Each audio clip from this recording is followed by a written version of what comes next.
Tory MP James Arbuthnot reveals pressure to hide atheism. There is pressure on conservative politicians to keep quiet about not being religious, a Tory MP has claimed, as he revealed his atheism for the first time in his 28-year career. James Arbuthnot said he felt he could only now say that he is an atheist because he is not seeking re-election. The North East Hampshire MP likened the need to keep quiet to the pressure that has been faced by people who are gay. His was speaking in a debate on a bill to allow prayers in council meetings. Mr. Arbuthnot predicted that his public acknowledgement that he is not in the least bit religious was likely to disappoint some of his constituents and family members. Lost beliefs. During a Commons debate on a bill which would allow prayers at the start of council meetings, Mr. Arbuthnot, a former minister, told MPs he was brought up in a Christian household, having been christened and confirmed. But since then I have lost those beliefs and faith that I once had, and I am perfectly comfortable with that.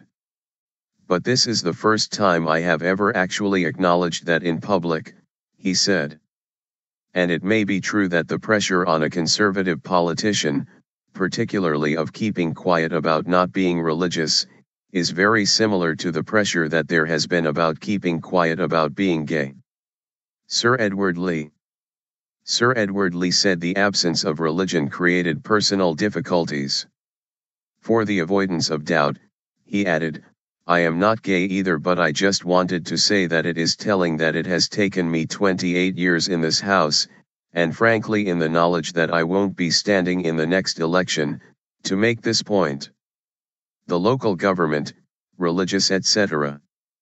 observances, bill, introduced by Conservative MP for Rossendale and Darwin Jake Berry, would allow for prayers at the start of council meetings but leave decisions about length, format, and faith to individual authorities. Grave danger. During the report stage debate, Conservative Sir Edward Lee argued that prayers that take into account Britain's Christian heritage could help in the fight against extremism, as a little religion actually stops outrageous intolerance. Sir Edward, who was a private secretary to former Prime Minister Margaret Thatcher, claimed Britain's whole foundation was built on Christian values, which should be recognized in local government. Because otherwise we just lose contact with our history, and I think actually in losing contact with our history of tolerance, which has been the foundation, the essence of the British state, we actually encourage religious extremism, because often it's the families where there is absolutely no religion that people are led astray, sometimes into following bizarre sects and the rest. He added, there is a grave danger of we in Britain becoming severed from our roots, lacking an understanding of our history. Such a deracinated population would be much easier to manipulate, whether it's a Hitler or Stalin or some other modern-day tyrant whose dominion you fear.